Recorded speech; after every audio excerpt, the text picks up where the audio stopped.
Hey everybody, Brandon here from CAD Intentions, and in today's video, we're taking a look at how easy it can be to recreate and model an everyday item in our lives. I chose a typical clutch or brake lever from a dirt bike or mountain bike. I've got one right here that I pulled off a dirt bike.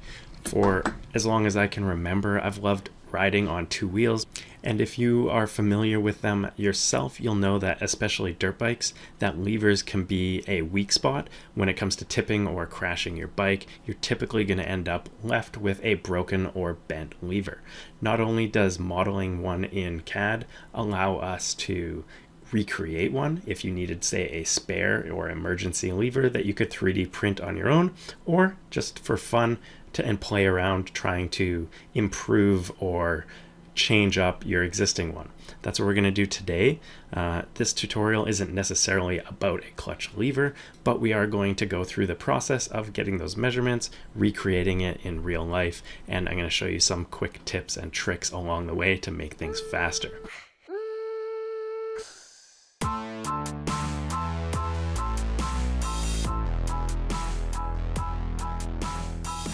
Alright, so starting off, we're going to create a new component. We're naming it clutch lever and selecting a bookmark, which is the equivalent of a folder to place it in. I've chosen the example projects. To start, we're in the XDesign app of Solidworks 3D Experience. And from here, we're going to choose the settings wheel down below and make sure our preferences, specifically our units, are set correctly. We're setting these ones to inches and 3 decimal places. I've found that for a object this size, like the clutch lever that I've got on the screen here, this is the best kind of degree of accuracy for these kind of parts. You're going to want 2 to 3 decimals of accuracy. I'm also using a caliper, which you can see in the top right corner there. This is an analog one. I'll put a link in the description to some digital ones on Amazon. Usually you can pick them up for $20 or less. Now we're going to start off by creating a sketch, which is pretty straightforward, and from here we're going to start building out our part. Now you can see I'm using pretty straightforward shapes and objects to begin. The nice thing with designing most real-world parts and products is that they are based and built from pretty simple shapes.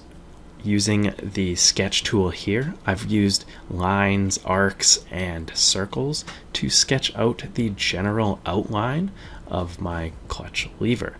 From here, you're going to then want to add in things like fillets at the varying radius that you're pulling from the caliper, and it's going to take some fine-tuning and tweaking along the way to get everything right. You can see I've changed things up a bunch of times, but once you're happy and complete with your sketch, hitting that check mark is going to put you back into the modeling environment. From here, we're choosing to use an extrude, and we're going to choose a distance to give it a thickness. Now this is going to make a 3D solid out of our sketch, which is just the 2D version.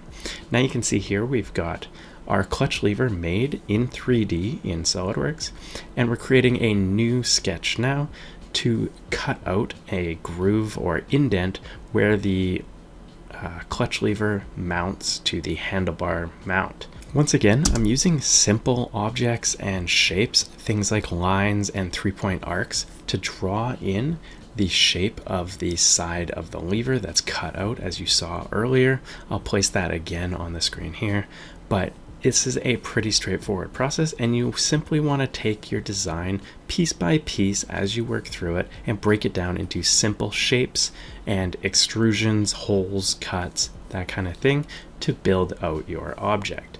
As I mentioned earlier, I'm using SolidWorks X apps for today's project. I've really enjoyed using the software and the fact that it is browser-based.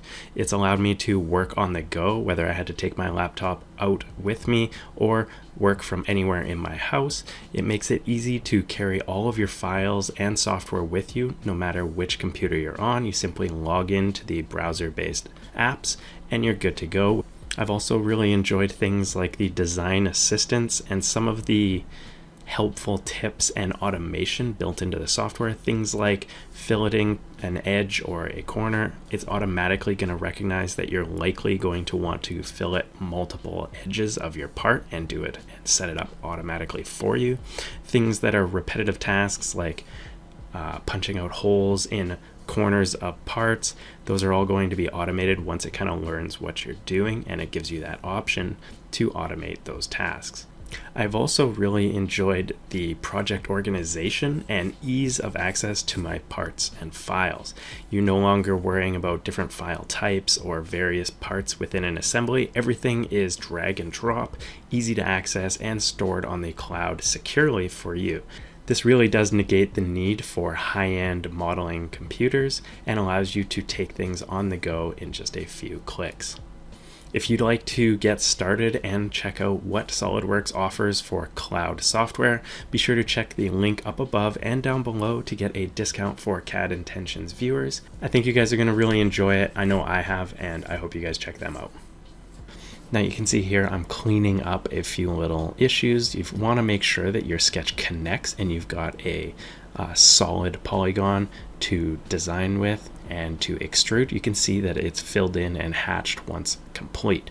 Now you can select your sketch on the left and simply choose something like extrude as the next tool you want to use. Here we're choosing the distance and flipping the side, and then it simply cuts it directly out of our object. We're repeating the same process here again for the other side, but we're using an offset geometry and choosing the other side of the clutch lever to offset from. Again, once you hit that check mark, it's going to automatically cut and extrude or subtract the shape from your 3D object. Now you can see up in the top corner now, I'm holding up the lever and showing that we're going to remove a piece of the model or lever from the center near the end, and this is where the clutch cable or brake cable wire is going to run within. So again, we're tracing out the general shape, adding things like fillets and fine tuning to make it look like the real world object, and then we're going to hit that check mark to close and confirm our sketch.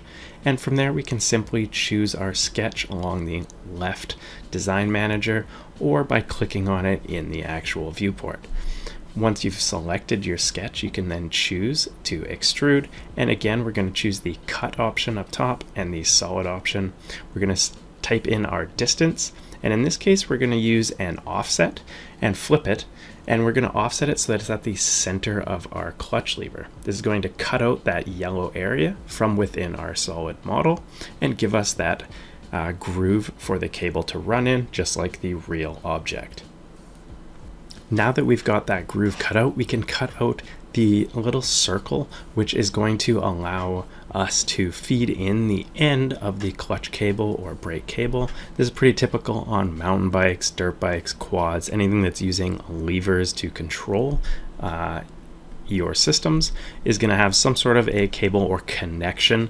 If it's hydraulic, it's going to be slightly different, but not much. And again, today's tutorial is more of a follow along to see my design and workflow process when creating something like a brake lever, but this can be for any object that you please. I highly recommend trying out SolidWorks, especially their online offering, which again, we're going to put that link up above and down below. It's really been easy to pick up and learn quickly. Now that we've got our sketch finished for this cutout, you're going to hit that check mark again to finalize it. Choose your sketch from the left design features menu and choose extrude. We're going to cut this one out through the thickness, which is about 0.2 of an inch. And now you can see our clutch lever is practically done. We're just going to add some final touches to smooth things out and make it look more like a real world one. And you can see in this design that I've shortened up the lever. And the reason I did that is because a lot of times I'll move my levers further in because I don't like the fact that they hit my fingers, like you can see on the screen right now when I pull in the clutch all the way. A shorter clutch lever is actually a lot easier, and I've always wondered if it would be too hard to model and reproduce it so that it was like that from the beginning. Now you can see we've added in some fillets to the 3D model to smooth around the edges, and we're going to switch now to the X-Shape app, which is something you can do in the SolidWorks cloud. You can switch between apps instantly, and here we've added a net surface, which is going to give you shaping abilities within the software. Now, different from X-Design, X-Shape is more of a free-form modeling software, which, as you can see here, we're adding some ergonomic kind of finger grips to catch your finger and to grip on when using the lever. But this kind of modeling has never been easier than when using SolidWorks X-Shape, because you can simply select your points and vertex, drag and move them however you'd like, make free-formed, more ergonomic designs pretty easily and quickly, and you can switch between the two, whether it's from the X-Design into Shape or start with the X-Shape and go back into X-Design. Now, this whole process in real time probably took me about 30 minutes. That's pretty good from going from nothing to a designed model of a real-world object. I hope you guys enjoyed the video. I'd love to do more of these kind of follow-along tutorials / design with me videos, and I want to thank SolidWorks again for sponsoring today's video. I've really enjoyed using the software and have found it super easy to pick up. Coming from other environments, I've been able to start designing almost instantly. Whether you're a designer, a fabrication shop, a maker, or anything in between, let them know I sent you. Make sure you use those links up above and down below for discounts. That's all for today. Thanks again for watching, and have a good one. Cheers.